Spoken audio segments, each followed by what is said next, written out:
Vamos a dirigirnos a nuestro Dios nuevamente. Padre glorioso, eres nuestro Dios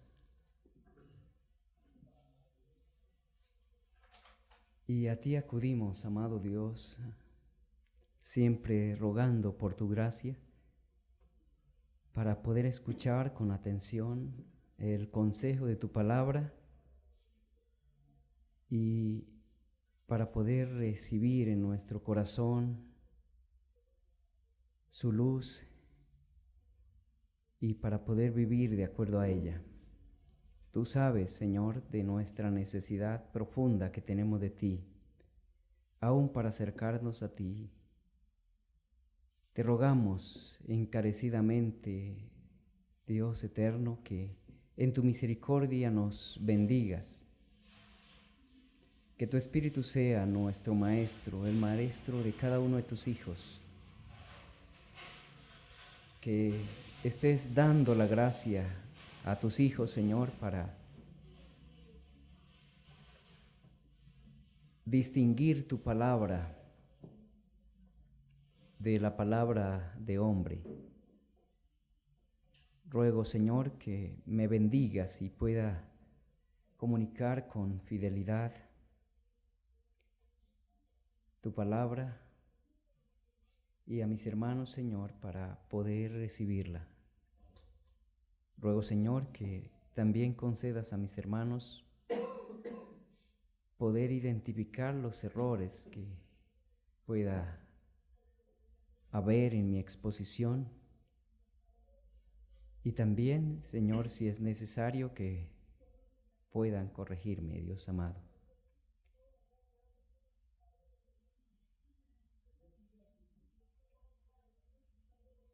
Estamos en tus manos, Señor, yo como predicador y mis hermanos como oyentes en esta mañana, cada uno con una responsabilidad.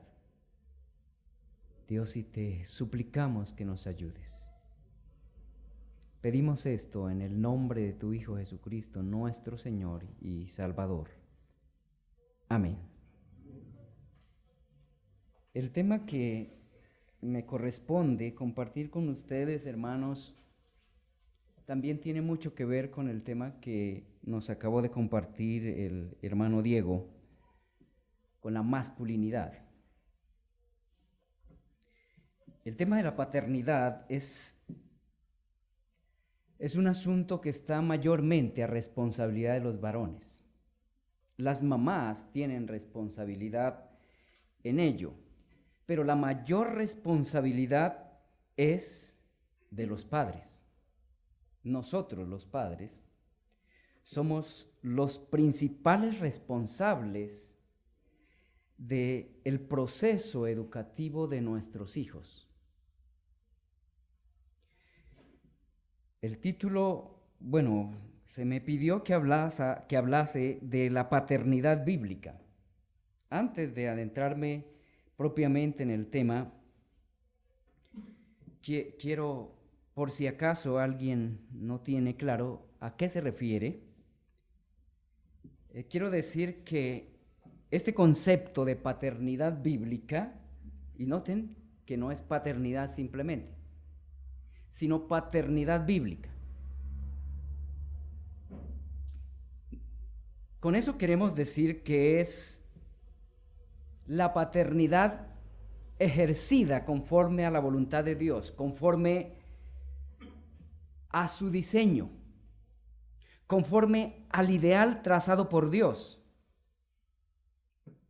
La paternidad bíblica se refiere a la manera de ser padres y madres conforme al diseño trazado por Dios.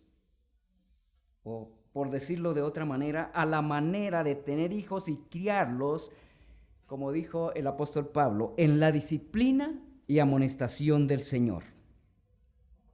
La paternidad bíblica, estrictamente hablando, es la manera de tener hijos y criarlos en el contexto establecido por Dios según los preceptos y principios dados por Él y conforme a sus santos propósitos. Ustedes y yo sabemos que Dios todo lo hace con propósito. Nosotros hacemos muchas cosas sin propósito, simplemente por impulso. Pero Dios no hace nada sin propósito. Y nosotros tampoco debemos hacer nada sin propósito. Más exactamente, todo lo que nosotros hagamos, debemos hacerlo sujeto al propósito de Dios.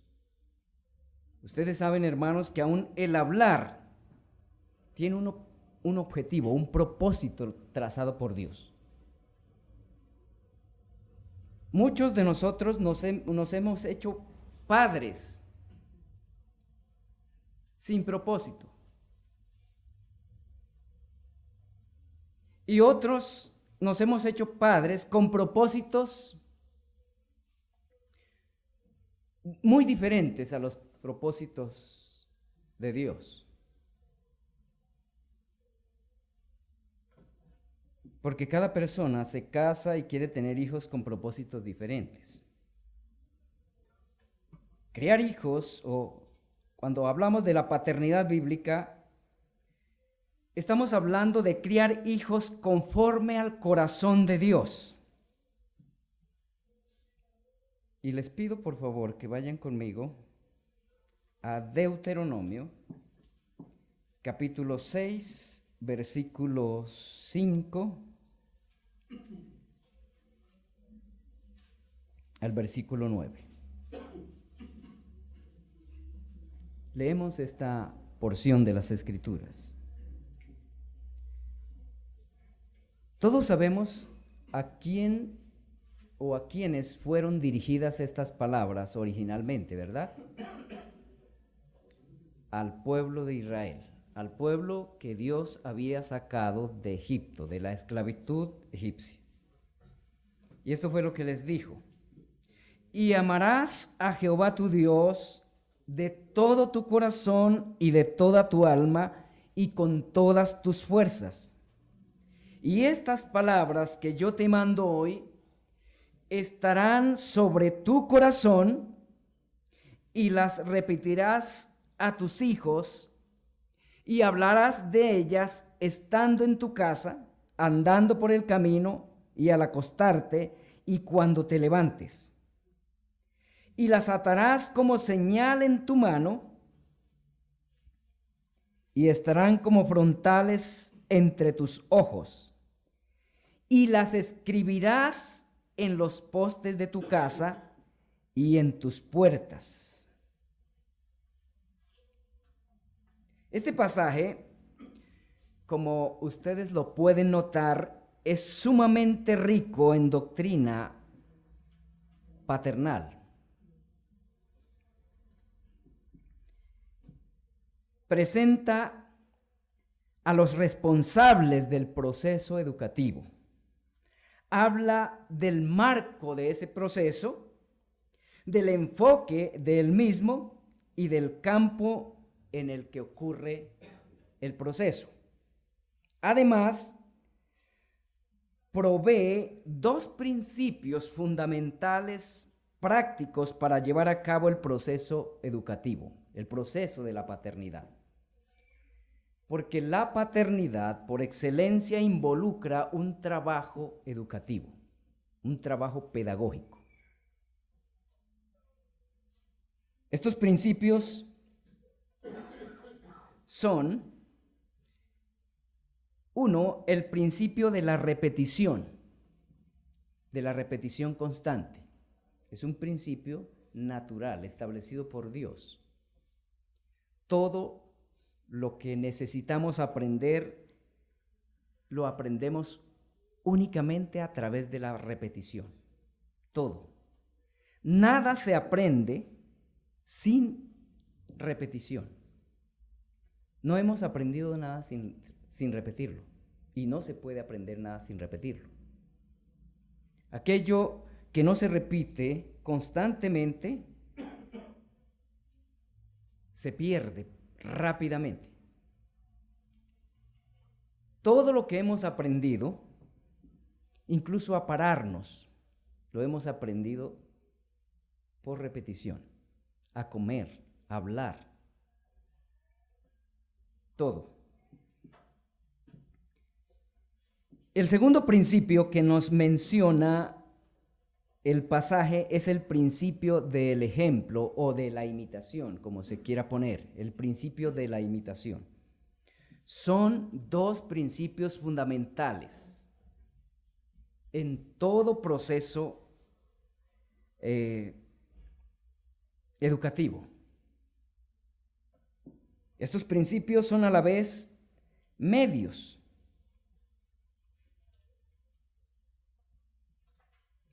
Medios a través de los cuales se realiza la educación. Todo esto, hermanos, tengo que decirles que no es posible exponerlos en 45 minutos. Cada uno de estos puntos que les he mencionado. Escogí compartir con ustedes el segundo principio únicamente. Porque como digo, si trato de abarcarlo todo, no haría mucho. Estaría dándoles una pruebita de cada cosa, pero no sería tan provechoso. Lo que quiero hacer es compartir con ustedes al máximo lo que implica este segundo principio educativo. ¿Cuál es ese segundo principio? ¿Lo retuvieron? El principio del ejemplo o la imitación. El primer principio que se nota en el pasaje es el principio de la repetición.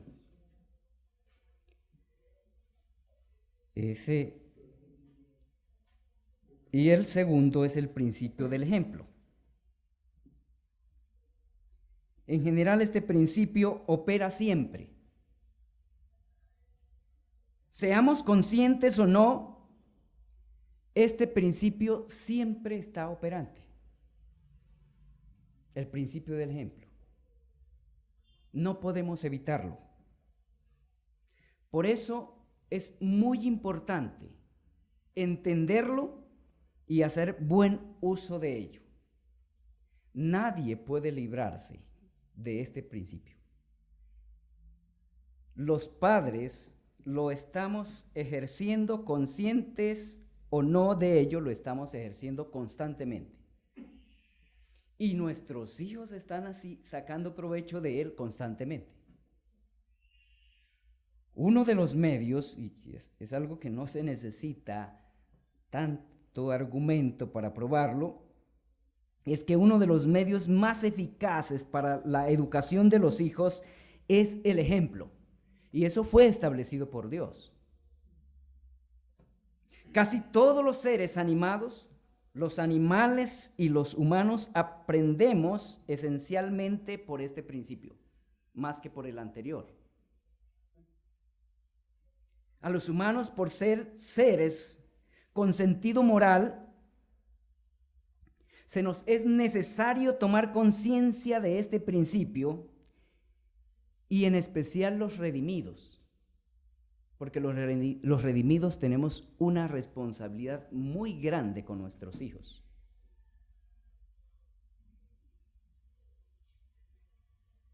Notemos la manera como Dios estableció este principio educativo en este pasaje. El versículo 6. En el versículo 6, Dios dice a los padres, dijo en aquel momento a esos padres, pero también lo dice a todos los padres,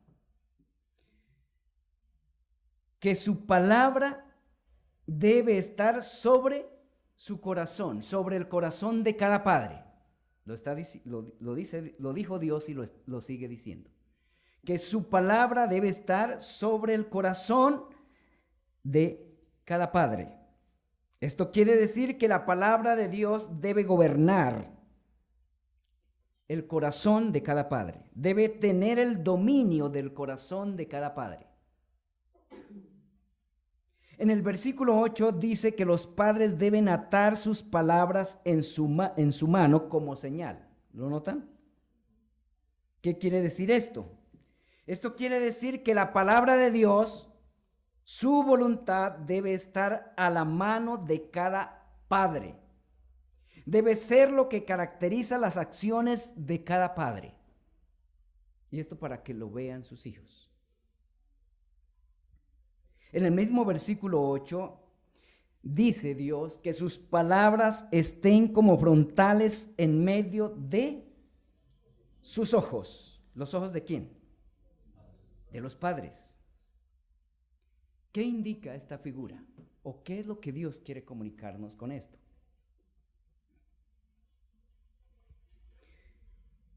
Esa figura indica que las palabras de Dios deben ser la fuente, el centro y el enfoque de los pensamientos de los padres de manera notoria.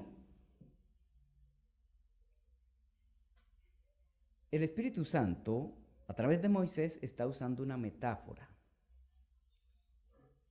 Toma ciertas costumbres de la época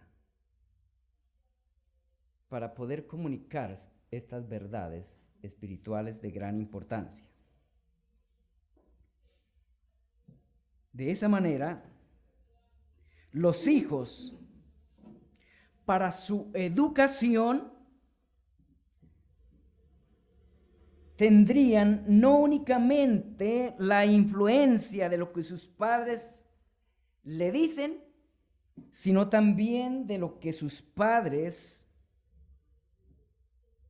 son, de lo que sus padres hacen, es decir, de lo que ven en sus padres.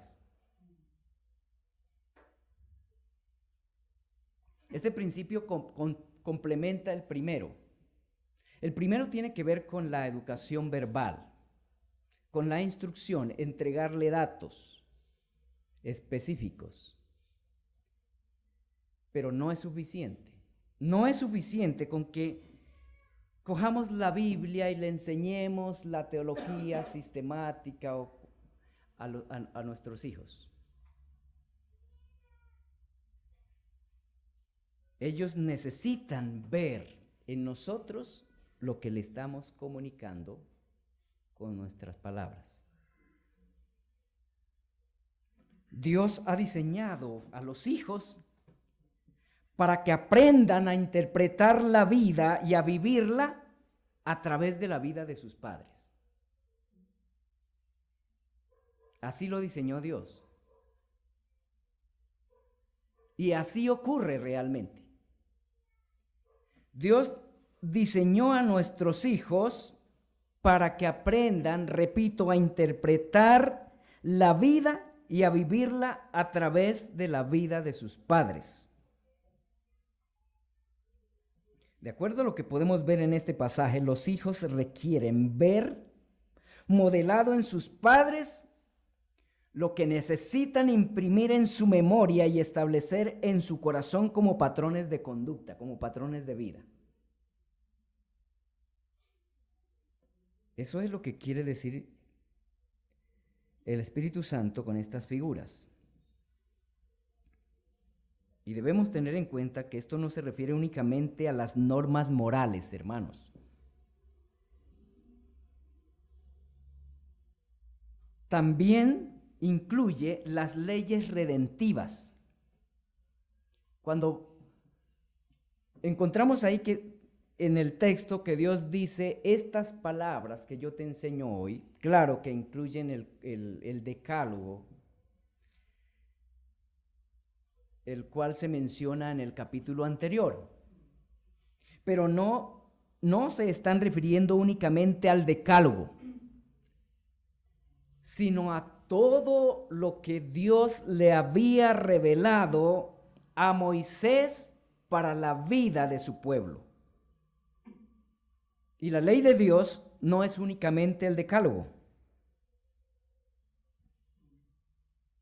sino aquellas leyes que nosotros llamamos leyes ceremoniales. Esas leyes ceremoniales realmente lo que comunican es el Evangelio. Esas son las leyes redentivas. Y toda esa palabra, incluido el decálogo, para ellos, era lo que debían comunicarle a sus hijos verbalmente, de manera articulada, pero también por su ejemplo, por el ejemplo de sus propios padres. Ellos tenían que oírla, pero necesitaban leerla. ¿En quiénes? Sus padres eran las pantallas gráficas para que los padres vieran el modelo vívido de la palabra de Dios, de la voluntad de Dios.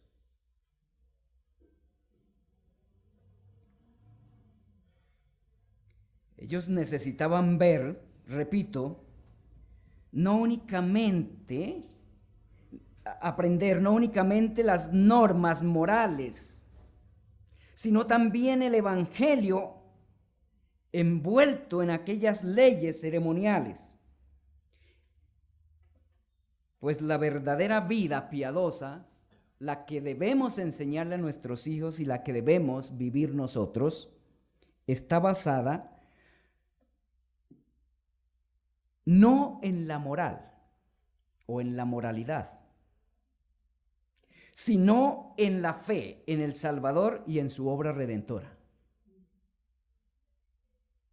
La base de la vida piadosa no es la ley moral,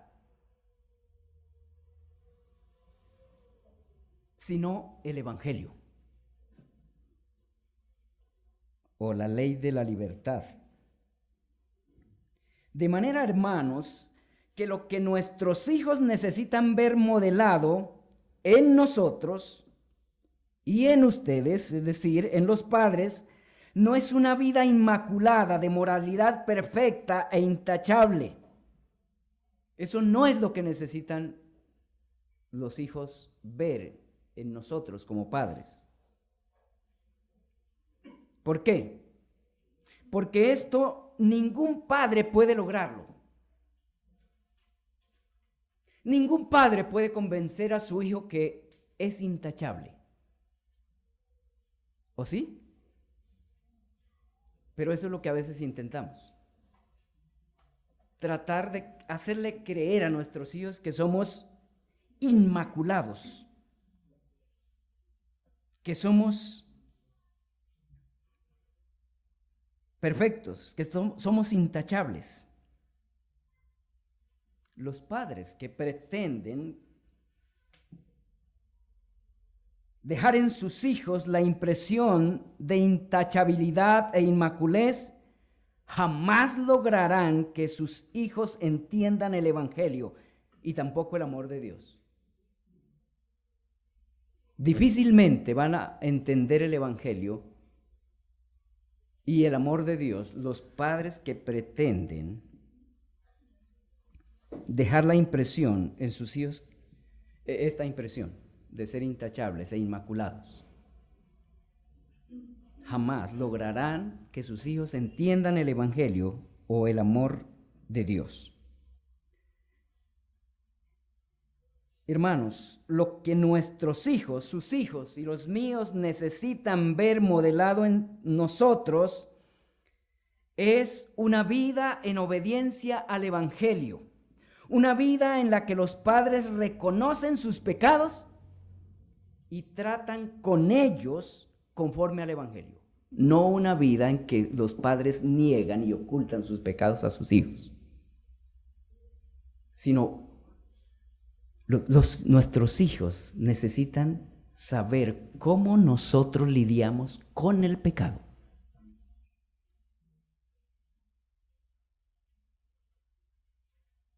Más que normas de moralidad, Lo que nuestros hijos necesitan aprender con urgencia de nosotros es cómo librar la batalla contra sus pecados.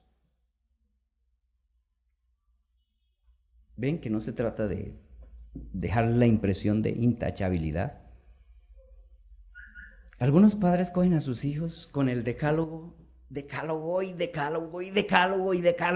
hasta que los hijos salen corriendo, porque el decálogo mata sin el evangelio. ¿Cómo aprenden nuestros hijos esto, a lidiar con sus pecados? Viéndonos combatir con los nuestros. ¿Cómo combatimos? Lo que nuestros hijos necesitan ver en nosotros, hermanos amados, es a quién mirar cuando alguna serpiente del desierto nos ha mordido. ¿Cómo nos levantamos cuando caemos?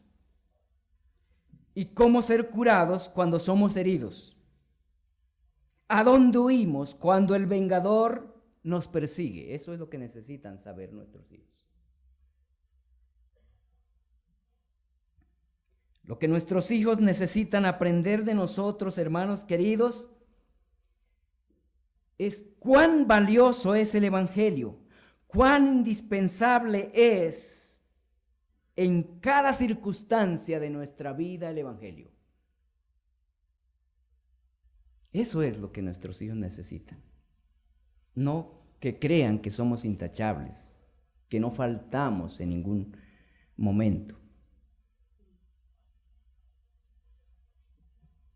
¿Ven que eso es diferente?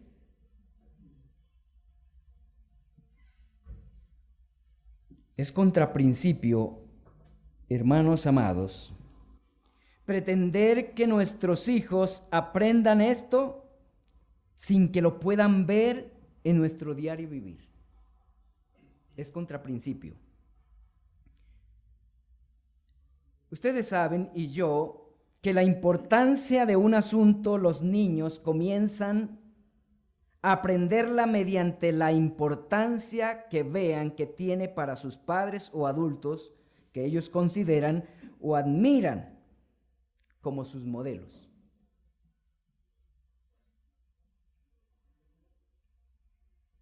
Esto implica principalmente, o aplica más bien principalmente en asuntos de piedad. Hay cosas que los hijos pueden aprender sin verlo modelado en los padres. ¿Cómo qué cosas? Como la ciencia y la tecnología. Eso lo pueden aprender ellos sin verlo modelado en nosotros. Pero los asuntos propios de la piedad, la probabilidad de que los hijos los aprendan sin la instrucción verbal y el ejemplo de los padres es muy remota la probabilidad de que los hijos aprendan piedad sin verla en sus padres. Eso es un producto extraordinario de la gracia. Pero recuerden que la gracia obra a través de medios ordinarios.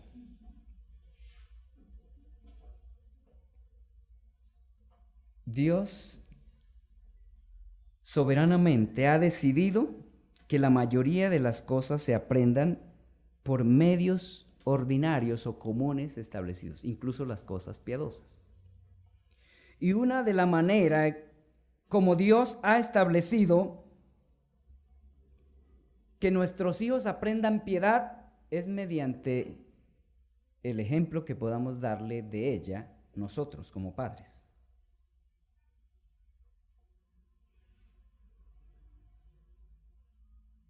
Lo que realmente aprenden los hijos en relación con la piedad, repito, es lo que ven modelado en sus padres. Los padres que no aman a Dios tienen poca posibilidad de persuadir a sus hijos a que le amen.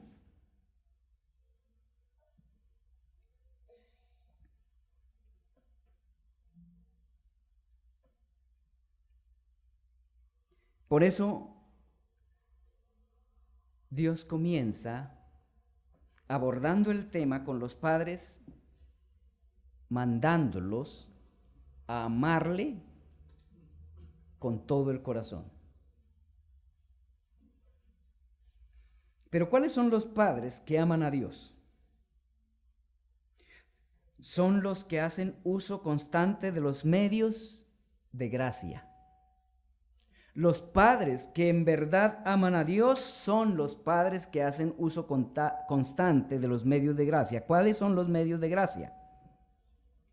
La lectura de la palabra de Dios, la predicación fiel de la Biblia, la oración y la comunión de los redimidos, representada y celebrada en los sacramentos.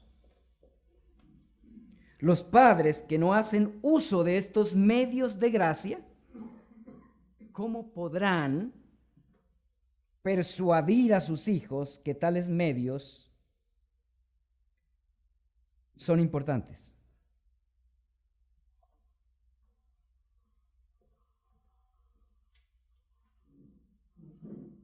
¿Cómo lo podrán hacer?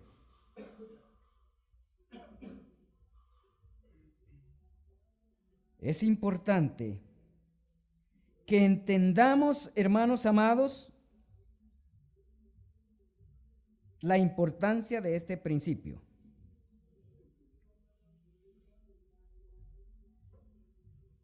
Si un niño no ve que sus padres aman el Evangelio, lo más probable es que ellos tampoco puedan amarlo.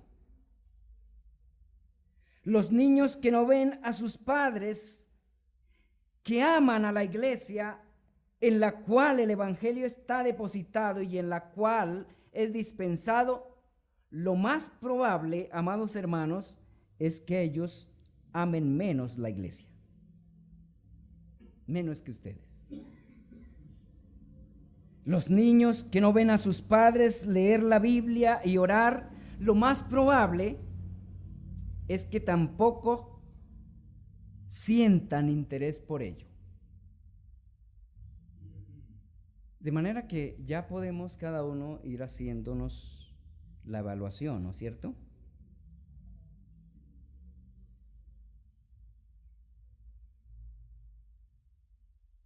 Los padres que no tratan su pecado conforme al Evangelio están incapacitados para persuadir a sus hijos a que traten con sus pecados conforme al Evangelio.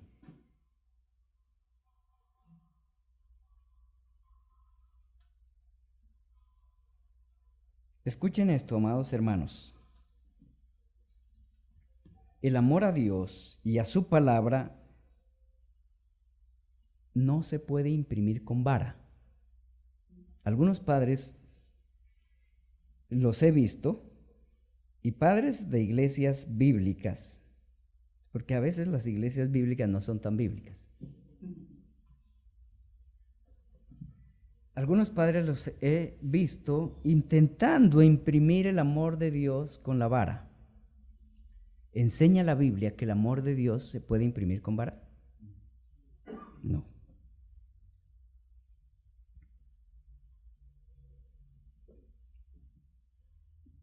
Amados hermanos, noten en el pasaje que la primera exigencia de Dios a su pueblo es que le ame con todas sus facultades.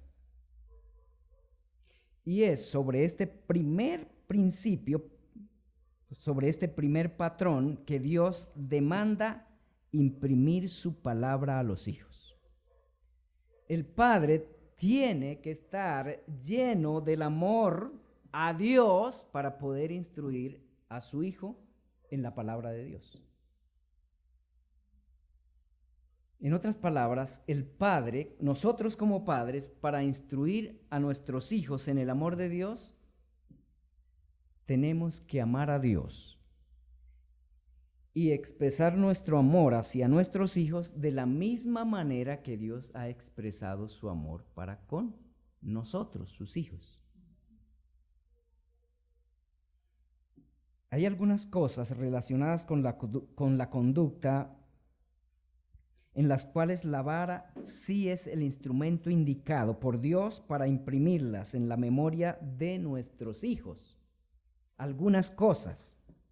Por ejemplo, el respeto a Dios sí se puede imprimir con vara. El respeto a su palabra. El respeto a las autoridades establecidas por Dios son valores que se imprimen mediante la vara si se comienza temprano. La única forma acertada para que el niño aprenda desde el amanecer de su vida que la rebelión contra Dios y la rebelión contra su ley y las autoridades por él establecidas trae consecuencias dolorosas es mediante el castigo físico aplicado con vara. Eso sí se aprende con la vara. Proverbios capítulo 13, versículo 24 y capítulo 19, versículo 18, igual que capítulo 23, versículo 15. No me puedo detener en estas referencias, hermanos.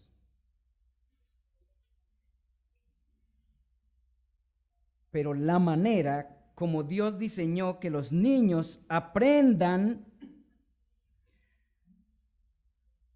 los principios y valores fundamentales de la piedad, es decir, el amor a Dios y el amor a su palabra, el amor al evangelio y el amor a su iglesia, no es con la vara, sino mediante la instrucción y el ejemplo de sus padres.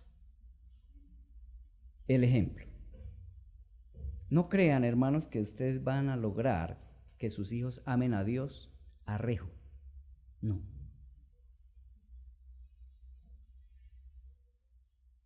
Ellos necesitan ver en ustedes cuán deleitoso es el evangelio, cuán deleitoso es ir a la iglesia, cuán deleitoso es orar, cuán deleitoso es leer la Biblia, cuán deleitoso es tener comunión con los hermanos. Por eso, esas iglesias que se convierten en un régimen militar terminan muriendo en generaciones posteriores. Porque los jóvenes, la demora es que sus padres se salgan de la autoridad de sus padres y no van a querer volver a esa iglesia. Igual, los padres que ejercen una autoridad militar inflexible, es necesario tener autoridad, pero ya mencioné en qué casos, y usar de procedimientos rigurosos, dolorosos, pero no es en todo. Los padres rígidos, inflexibles, terminan haciendo que sus hijos escapen de su hogar antes del tiempo debido, y también de la iglesia a la que comenzaron a llevarlos.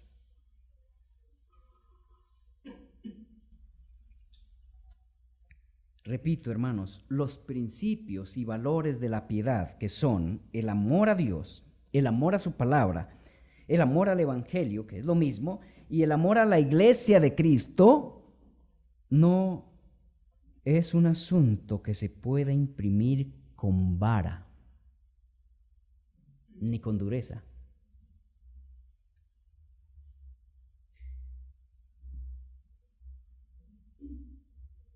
Para concluir, hermanos, quiero decirles lo siguiente. Los dos principios que les mencioné, solo que al primero no me dediqué, estos dos son los principios y medios fundamentales para la educación de los hijos en la piedad. ¿Cuáles son esos dos principios? La instrucción constante, es decir, enseñanza constante, repetición de la palabra constante, y la imitación, el modelo, modelamiento de la palabra de Dios. Ejemplo e información bíblica, o información bíblica y ejemplo. No el uno sin el otro. Los dos funcionan juntos, como un matrimonio. La educación bíblica de los hijos incluye la interacción de estos dos principios o medios, no meramente la información ni meramente el ejemplo. ¿Por qué? El ejemplo necesita explicación y la información requiere ser modelada para que los hijos la aprendan a asimilar adecuadamente. Puede ocurrir, hermanos amados, puede ocurrir que padres tengan un gran ejemplo de vida piadosa, pero no hablan con sus hijos de la palabra de Dios. Nunca interactúan en un diálogo para razonar sobre cómo se aplica un mandamiento, cómo se aplica una promesa del Evangelio.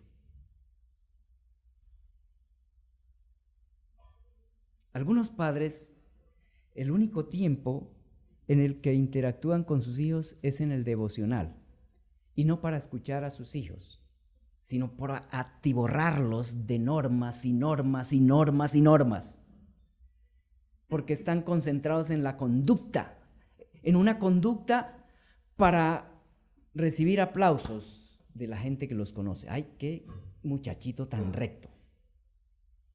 Pero por fuera. Y cuando su hijo comete alguna falta,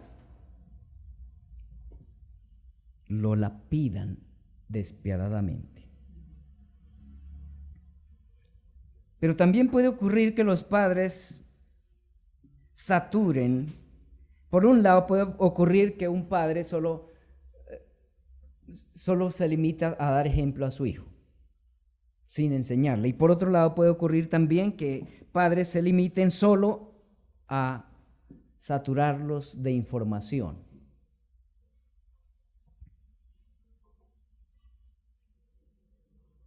Y tampoco da resultado. Un proceso educativo bíblico piadoso no ocurre prescindiendo de uno de estos principios. Los dos deben trabajar juntos. Notemos en el pasaje que en medio del mandamiento del versículo 6 y los del versículo 8, Dios manda que los padres hablen su palabra a sus hijos, estando en casa, andando por el camino y al acostarse y cuando se levante. Piensen en eso. ¿Qué revela esto? Esto revela que Dios ha envuelto el aprendizaje de los hijos en lo que puedan ver y oír en el diario vivir a través de sus padres, en el diario vivir de sus padres. Según el modelo bíblico, ¿cómo deben ser los padres que los hijos necesitan como maestros de la vida piadosa? ¿Cómo deben ser los padres que los hijos necesitan ver como maestros de la vida piadosa, según el pasaje? Padres conforme al corazón de Dios. ¿Y cuáles son esos padres? ¿Cuáles son los padres que son conforme al corazón de Dios? ¿Los inmaculados? ¿Los infalibles? ¿Los perfectos e intachables? No. Los padres conforme al corazón de Dios son los padres que trabajan con sus pecados conforme al Evangelio de Cristo. Esos son los padres conforme al corazón de Dios. Estos, y únicamente estos padres, son los padres que están en Cristo Y únicamente ellos son los que pueden trabajar en la educación de sus hijos conforme al modelo de Dios. Se necesita que un padre sea verdaderamente cristiano y que entienda el Evangelio y cómo aplicarlo para que pueda realmente cumplir un trabajo educativo fiel. Es necesario ser creyente. Si alguien no es creyente, jamás podrá lograr un proceso educativo piadoso con sus hijos. De manera que debemos comenzar por ahí, examinándolo. ¿Somos creyentes o somos religiosos? Hay una diferencia entre ser creyente y ser religioso, y una diferencia muy grande. La religiosidad es impiedad disfrazada de piedad.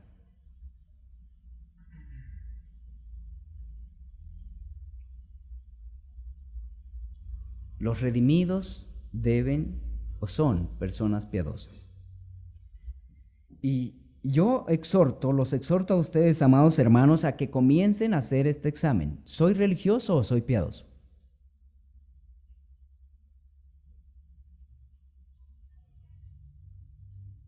Es necesario porque creo que en este tiempo las iglesias cristianas, nuestras congregaciones, están llenas de religiosos y pocos piadosos, aficionados a la religión,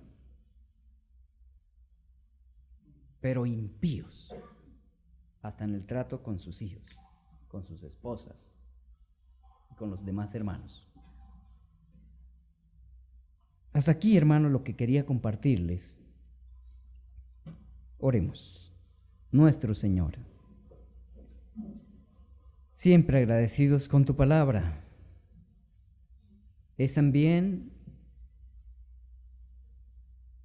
una de las grandes muestras de tu misericordia, de tu bondad, de tu gracia para con nosotros, porque a muchos no les has concedido el privilegio que tenemos nosotros hoy, de tener tu palabra y de tener la libertad para estudiarla y aún para enseñarla.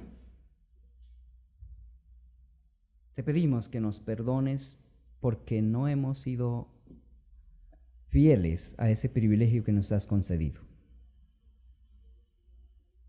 Y ante todo te pedimos en esta mañana que nos perdones en todo aquello que hemos hecho mal como padres y que endereces nuestros pasos en el trabajo que hemos de hacer con nuestros hijos, Señor, para que podamos enseñarles la vida piadosa y no únicamente a ser religiosos para su propia perdición y la nuestra. Concédenos gracias, Señor. Te lo suplicamos, amado Dios, en los méritos de tu amado Hijo Jesucristo, nuestro Señor y Salvador. Amén.